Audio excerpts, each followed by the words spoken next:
Texas football today here at AT&T Stadium in Arlington for the 2017 Texas High School Football State Championship games, previewing the final day of the Texas High School football season, the Saturday slate. The big boys get it locked and loaded here at AT&T Stadium. My name is Greg Tepper of Dave Campbell's Texas Football and TexasFootball.com, and that is the High School Football Insider for Dave Campbell's Texas Football. It is Matt Stepp. Follow him on Twitter at Matt_Steppapa817. All right, at this point, little bit of mixed emotions because these are the big games. We're really excited about all these games and a long off season ahead. Yeah, so it's bittersweet for sure. Yeah. The hope is we can end it with on a good note with some great games, and I think we got a good shot on Saturday. Three great ones lined up. Three big games going down starting at 11 a.m. The 5A Division II State Championship game, pitting the Alito Bearcats looking to defend their crown against the upstart, the College Station Cougars, making their first trip to AT&T Stadium, seeing if they can bring a state championship back home to the Brazos Valley. I broke this game down earlier on TexasFootball.com. Here's my analysis of the 5A Division II State Championship game here on Texas Football Today. Will Alito win its 8th state championship, or will College Station take home its first in the 5A Division II state title game? These are the picks.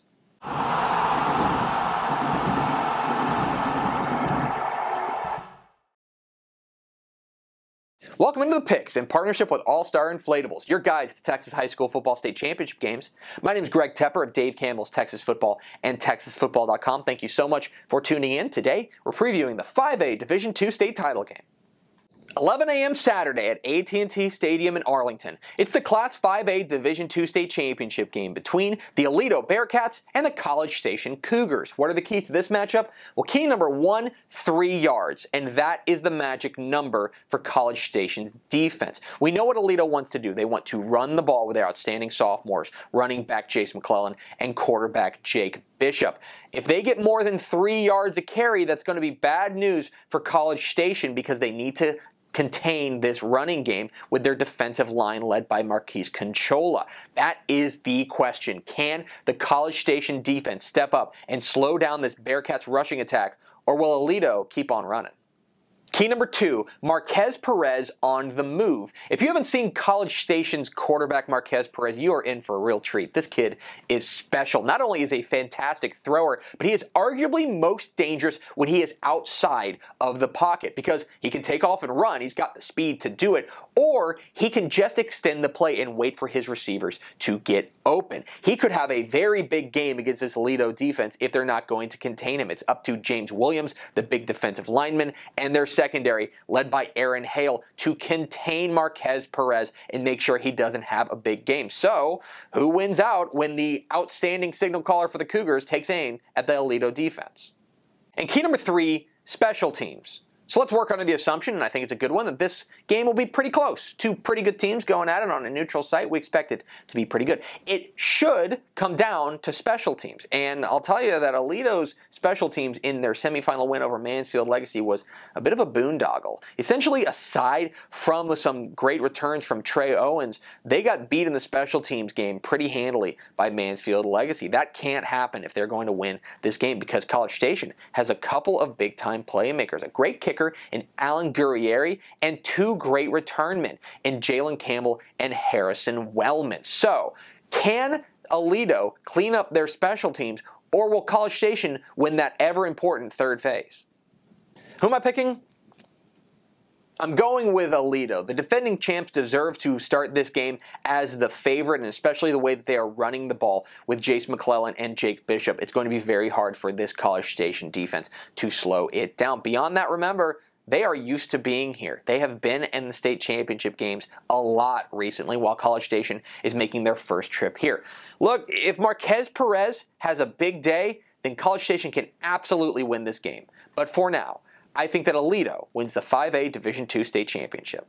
There it is, my breakdown of the 5A Division II State Championship game. It's the Alito Bearcats and the College Station Cougars. Let's start with the defending champs, Matt. The Bearcats back in their umpteenth consecutive state championship game, it seems like. Boy, it's death taxes in Alito, and it's a a new, exciting, young team for Steve Wood. Yes, 7 state title appearances in the last 9 years, and oh, by the way, they're 6-0 in state title games. Oh, What an unbelievable run! Coach Woods just kept that thing going when Coach Buchanan went to the AD's office. And you're right, very young offense, led by 2 sophomores, quarterback Luke Bishop and running back Jace McClellan, the OU commit. McClellan, does not look like a sophomore. He runs like a college kid already, and really he put the team on their back. Alito's playoff run this year has not been quite as smooth as it has been in years past. They've had to grind out some wins, and they've got a great guy to do it, McClellan. Yeah, and he is a superstar. You're going to get a real show here from Jace McClellan. He is a star. And Jake Bishop, another guy, another Bishop quarterback for Alito, but he is more of a runner than his brothers. He is very elusive, very quick, a smallish kid, but he can really fly in the open field. He makes great decisions, which is really all they need him to do when you've got such a talented team around him. He's a Bishop. And what do Bishops do when they quarterback Alito? They win state championships. That's what they do. And then the defensive side, the defense has in a lot of respects been the reason that they've won games that have been close. They had a tough game against Boswell earlier. They had a tough game against Abilene Cooper. They needed to make some stops down the stretch. And then they had a very tough game against Mansfield Legacy in the semifinal that they needed the defense to step up. And it starts up front. It starts with James Williams. Big game James. This kid is a monster in the middle. He's going to be one of the best defensive linemen we see all week. When you start for 4 years at Alito, you play a lot of football games. And James Williams is a 4-year starter at Alito, been a part of 2 state championships, and he steps up in the big moments. He had a great state championship game last year, and I think he'll be a real problem for that College Station offense. So then, speaking of College Station, the Cougs, with Steve Huff at the helm, taking their first step towards a state championship here at AT&T Stadium, their first state championship appearance for still a relatively young program. It's easy to forget. 6 years, I think. They haven't been around long, but they've been progressively getting better every year. The first kind of made a playoff run, went to the area round, went 3 deep then. Last year went to the semifinals. They're taking the next step to get to the state championship game this year, and they got one of the most dynamic playmakers in the state.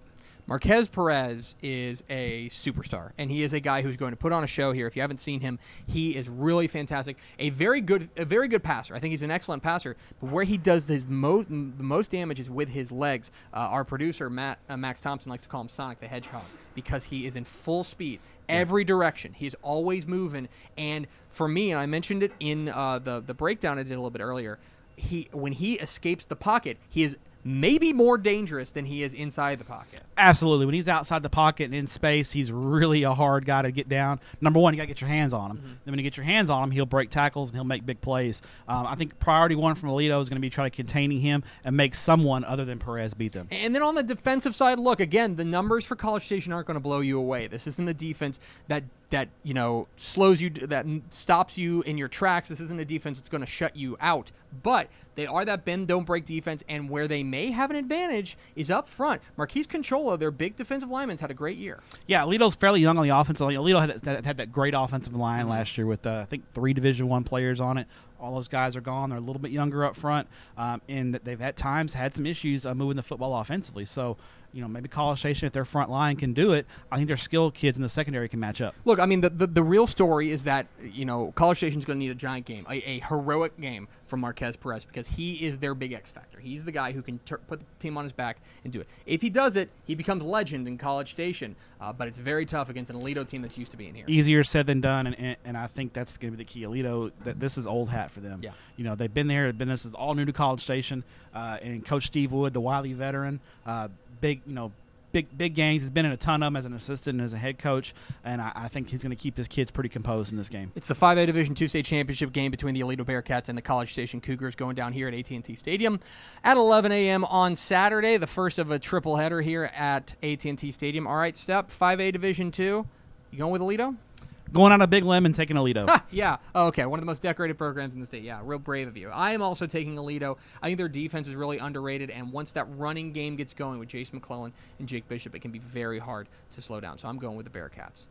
That will bring us to the 3 p.m. game, and it's the granddaddy of them all, the 6A Division I state championship game, and if you want pedigree, you can't do a whole lot better than this. It's the Allen Eagles back in a state championship game, drawing the Lake Travis Cavaliers, the defending 6A Division I state champions. 10 combined titles between these two teams in the last decade. A remarkable matchup coming up 3 o'clock Saturday at AT&T Stadium in Arlington. I broke it down earlier on TexasFootball.com. Here's my analysis of the 6A Division I state championship game here on Texas Football Today.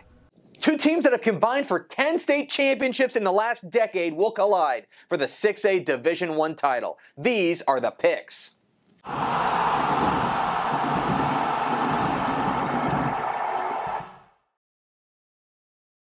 Welcome into the Pics in partnership with All-Star Inflatables, your guide to the Texas High School Football State Championship games.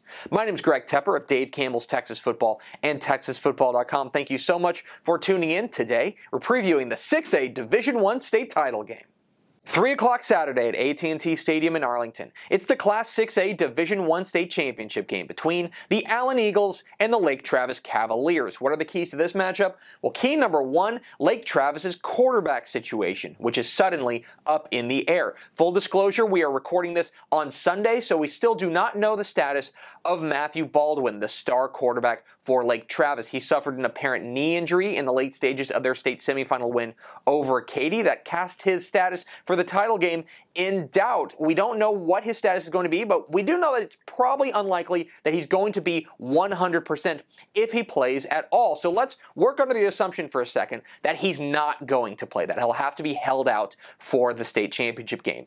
Who does Lake Travis turn to? Well, they've got two options. They can go with the senior lefty, Russell Tom, who has been solid in backup duty, or they can go with the sophomore, Hudson Card, who's a bit more of a mobile threat, but would also remove one of their star receivers. Right now, the quarterback situation at Lake Travis is the question surrounding this state championship game.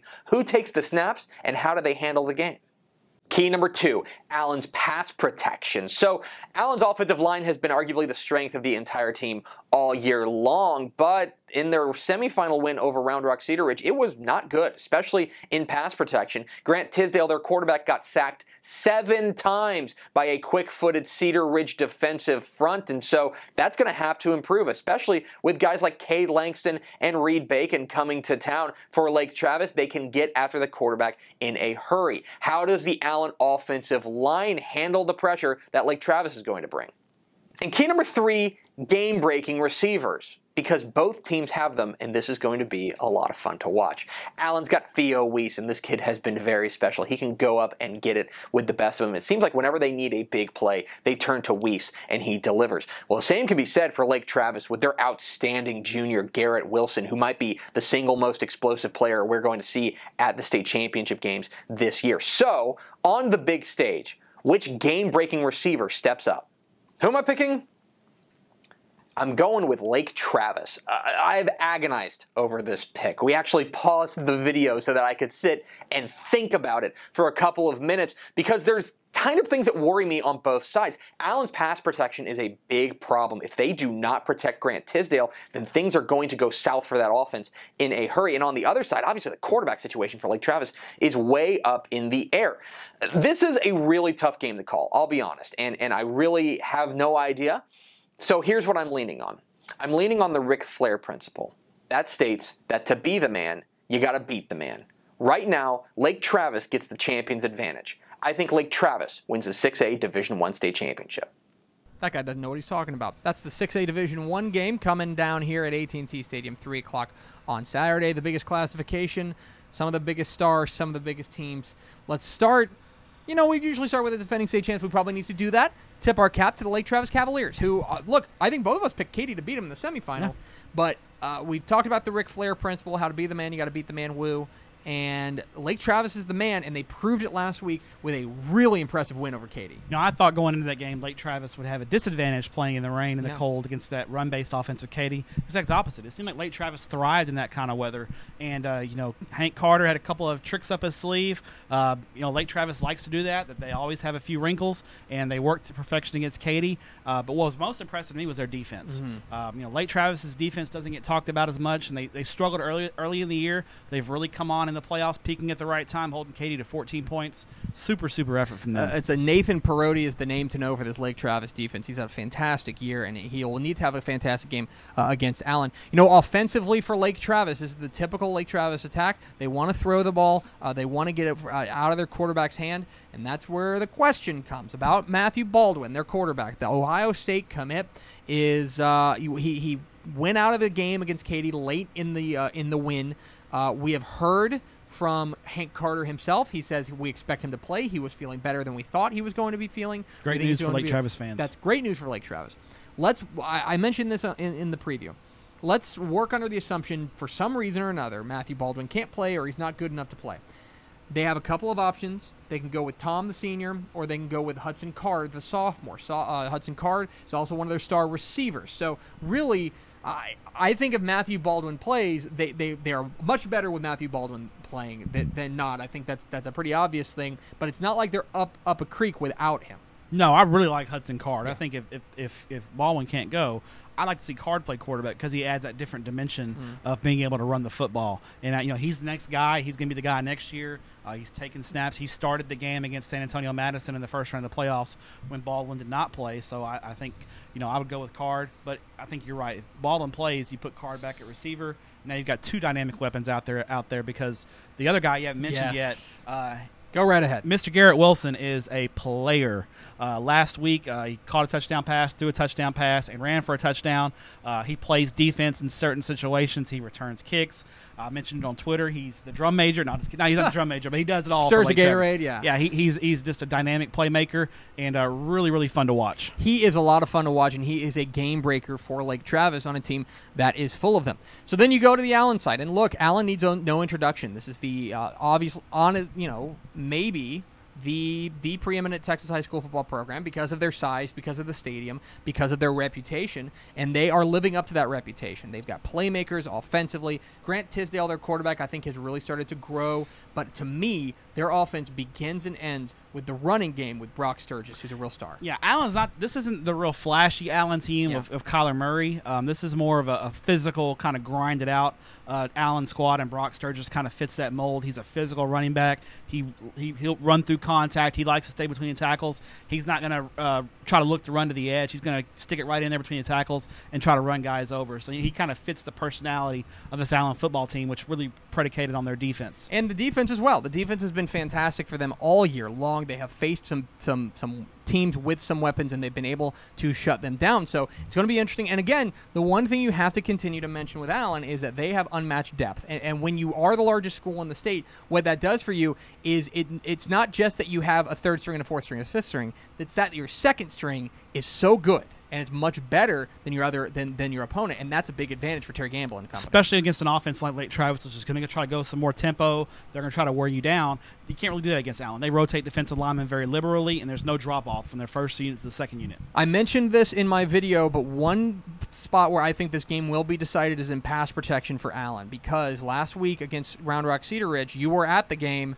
Cedar Ridge's defensive line was eaten, and that is not, Cedar Ridge was a pretty good team. That's not a team renowned for their defensive line play. No, that's definitely a concern for Allen going into this game. The offensive line is really good run blocking, but in pass pro, they really struggled last week. Cedar Ridge had 7 sacks in that game.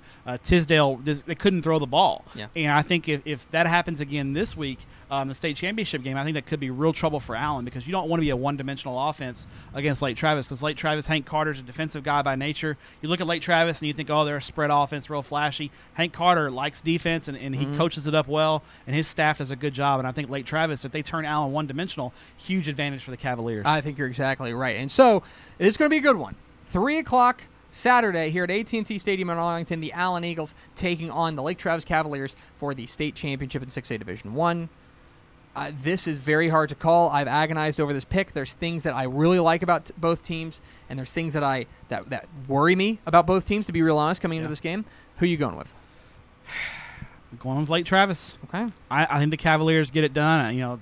The Ric Flair principle applies, and they are the defending champ, despite this being in Allen's backyard. Yeah, I like Lake Travis in this one by a hair. If Matthew Baldwin doesn't play, I think maybe the pendulum swings a little bit more towards Allen, or if they figure out their pass protection. If they do that, that is really the one chink in the armor that we have seen from this Allen team. So I'm going with Lake Travis, but it is a coin flip type game. We expect it to be an instant classic. It's what you want in the state championship game. Absolutely. And then we're Texas football today. We're here at the AT&T Stadium for the UIL Texas High School Football State Championship games. That's Matt Stepp. I'm Greg Tepper. And then the final game of the season. They get to close it out in style. The 6A Division II State Championship game going down 7 o'clock Thursday. 7 o'clock Saturday. My goodness, I'm getting my days confused. 7 o'clock Saturday here at AT&T Stadium in Arlington as two teams Two undefeated teams. Someone will win their first state championship. Will it be the Hewitt Midway Panthers out of the Waco area, or will it be the Cy-Fair Bobcats? Cypress coming to town. I broke this game down earlier on TexasFootball.com. Here's my analysis of the 6A Division II state championship game here on Texas Football Today. Here's a stone-cold guarantee. Someone will win their first state championship in the 6A Division II state title game. These are the Pics.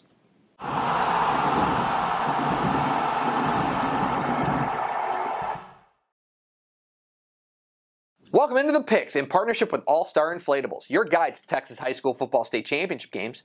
My name is Greg Tepper of Dave Campbell's Texas Football and TexasFootball.com. Thank you so much for tuning in. Today, we're previewing the 6A Division II state title game. 7 o'clock Saturday night at AT&T Stadium in Arlington. It's the Class 6A Division II State Championship game between the Hewitt Midway Panthers and the Cy-Fair Bobcats. What are the keys to this matchup? Well, key number 1, Tanner Mordecai versus Eric Hallett. I don't particularly mean these two guys, but they're indicative of what these teams do particularly well.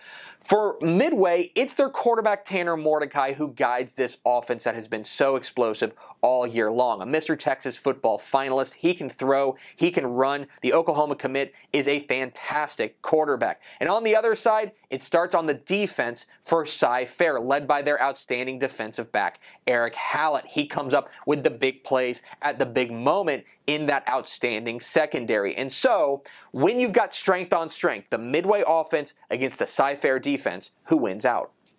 Key number 2, time of possession, and this is a critical element for Cy-Fair if they're going to win this game. This is an old school offense. They want to grind you into dust on the ground with their terrific running back, Trenton Kennedy. You look back to their state semifinal win over Austin Westlake, and they won the time of possession pretty considerably, 27 minutes to Westlake's 21. They need to hold on to the ball and sustain long drives, not only because it's good for their offense, but it also keeps the explosive Midway offense off of the field. Can Midway's defense step up and get the Bobcats off the field, or will Cy-Fair just eat up that clock?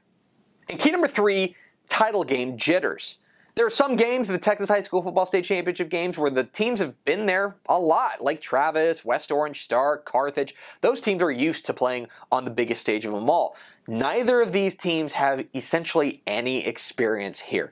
For Cy-Fair, this is their first ever state championship game, and what a great job Ed Pustajovsky has done for the Bobcats getting them here. And for Midway, they haven't been here since 2011, and they've never won a state championship. The state title games, especially at AT&T Stadium, are a unique experience, and sometimes the venue and the stage itself can beat a team. Who handles their trip to AT&T Stadium better?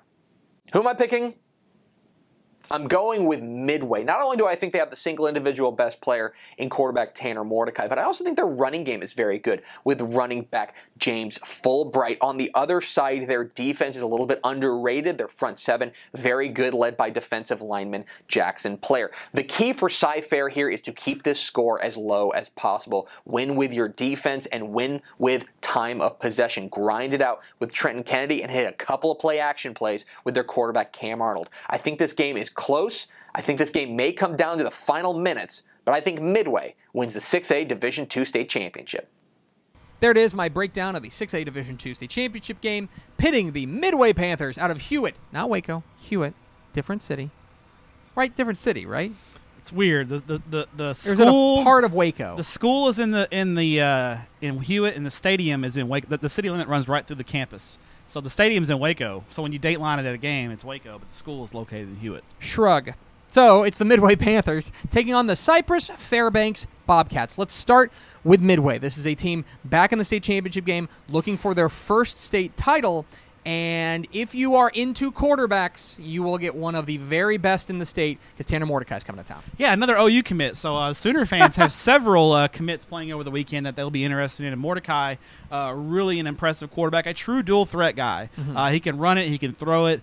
He works behind one of the best offensive lines in the state. Midway's got 3 Division I commits on the offensive line, along with a Division I commit at tight end. So they can line up and maul you. Yeah, they can. And you know, you see that actually. You know, we talk so much about Tanner Mordecai, and he is a special, special player. but I think their running game's really good too. Not just him, James Fulbright, their running back, has had a really nice year as well. Yeah, he's kind of a bowling ball. He's not real tall. He's about 5'8", but he's like an anvil out there. He's thick. He's got strong legs. He runs through tackles, and he's kind of hard to find behind that big offensive line. So when they run him on those up the middle runs, he kind of gets lost, and all of a sudden he bursts through and he's running through your linebackers' tackles for big yardage. So they've got a lot of weapons. Their receivers, no real big names, but they've got a lot of guys who can hurt you. A lot of speed out wide. They're just a really dynamic and fundamentally sound offense. And defensively, this isn't maybe the numbers won't blow you away, but they tend to make plays, and it starts up front. Jackson Player, their defensive lineman, has been a star this year. Yeah, he's real disruptive on the defensive line. A lot of tackles for loss in the backfield. Really can make some plays. I think he's probably their biggest prospect on defense, along with Trevius Hodges in the secondary, who's actually the nephew of LaDainian Tomlinson. So a little family bloodlines there. Yeah, that's certainly helpful. When you have that kind of pedigree. On the other side, Cypress Fairbanks. Cy-Fair is coming to AT&T Stadium, their first state championship game. A fantastic year for Coach P down there and able to get this team into a title game. And I will tell you that when you watch Cy-Fair, if you are looking for just like superstars, if you're looking for just outrageous playmakers, if you're looking for individuals, you're missing the point. Because the point of this Cy-Fair team is that this team is sound. They do everything pretty well, and they just find a way to win. Yeah, they're really a old school throwback kind of team. Trenton Kennedy, their running back, he's over 200 pounds. Really runs between the tackles well. They operate behind a good offensive line. But Cam Arnold at quarterback, he's a playmaker. I think he's committed to Northwestern State right now. I think he could get some Division I offers, FBS offers after this playoff run. He's a real good operator on the play action game. And if they do have one playmaker, it's probably Eric Hallett, the Washington State commit. Yeah, and he's a two-way guy. He will play defensive back. He will play wide receiver for them. He is a dynamo for them. But again, this is the kind of team that they are predicated on defense. This defense has been fantastic. Held Westlake to 6 points last week. Two field goals. Yeah, no touchdowns. That's really impressive. Unbelievable. That's an impressive game for them. And so for me, what's interesting about Cy-Fair, and one of the reasons that I think we may not have seen them coming, is that they play in that 10-team district in District 17 6A. So they play 9 district games. In those 9 district games, or then they play one non-district game. That game got canceled because of the hurricane. Of the hurricane. So they've only played teams in their own district, and then they played a team in their own district again in the playoffs. So they basically only played like 4 teams that are not in their own district. Yes. And so we don't really have a great gauge on where they are. But where they are is here at AT&T Stadium, and they've done it with defense. This team will absolutely maul you, and I'm really excited to see if they can run with this Midway offense. Yeah, I think the game plan for Cy-Fair is going to be kind of similar to last week. They're going to have to withstand that early surge from Midway, kind of like the early surge from Westlake last week. I think Westlake came out, hit him pretty good on the opening drive. They held him to a field goal. Cy-Fair kind of settled down and kind of turned it into their game.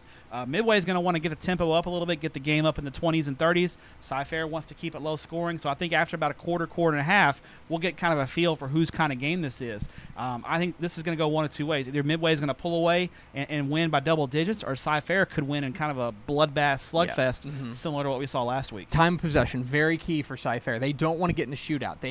Trenton Kennedy is a fantastic running back. They are not built for big points. No. They are built to win games 21-7. They're built to win games 20-14. And so who dictates the tempo of this game, I think, is a huge factor in this game. It's going to close out the Texas high school football season, the 6A Division II state championship game, 7 o'clock Saturday here at AT&T Stadium in Arlington, the Cy-Fair Bobcats and the Hewitt Midway Panthers. Step, who you got?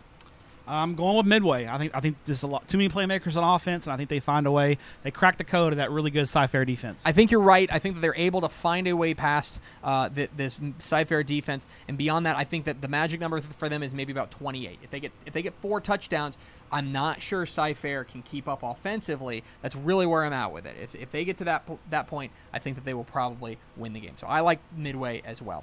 And that is going to do it. That will close out the 2017 Texas high school football season here from AT&T Stadium. And so then we'll just wait for next year. So make sure you follow us on Twitter at DCTF, like us on Facebook, facebook.com/Dave Campbell's. Follow us on Instagram, instagram.com/Dave Campbell's, and of course see us at texasfootball.com, where you can find complete coverage of the 2017 Texas high school football state championship games here at texasfootball.com/state. For Matt Stepp, I'm Greg Tepper. Thanks for tuning in. We will see you later on Texas Football Today.